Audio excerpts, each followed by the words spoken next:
ఓం నమ శివాయ. Drunk and drive ఎంత వద్దంటున్నా కానీ చేస్తూనే ఉన్నారు.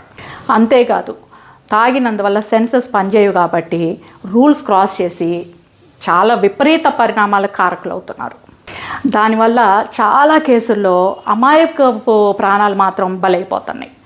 ఒక్కడు మాత్రం గుర్తుపెట్టుకోండి, మీరు మీ విచ్చలవిడితనం వల్ల మీ విన్యాసాల వల్ల అమాయకపు ప్రాణాలు పోవటమే కాకుండా మీ జీవితాలు కూడా అర్థాంతరంగా ముగిసిపోతున్నాయి.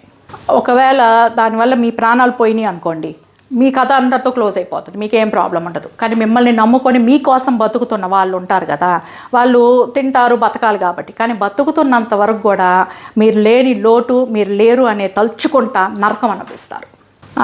గాడి గుడ్డులే అని అనుకుంటారా? ఒకవేళ మీ ప్రాణాలు పోకుండా కాళ్ళు చేతులు విరిగో లేకపోతే మైండ్ దొబ్బో, సారీ చాలా కోపంగా ఉంది కాబట్టి ఆ మాట వచ్చేసింది, మంచాన పడి తీపులు తీసుకుంటా ఉన్నారు అనుకోండి, అది బాగుంటుందా పోనీ? సో ఒళ్ళు దగ్గర పెట్టుకొని కొంచెం బాధ్యతతో వ్యవహరించండి. నమస్తే.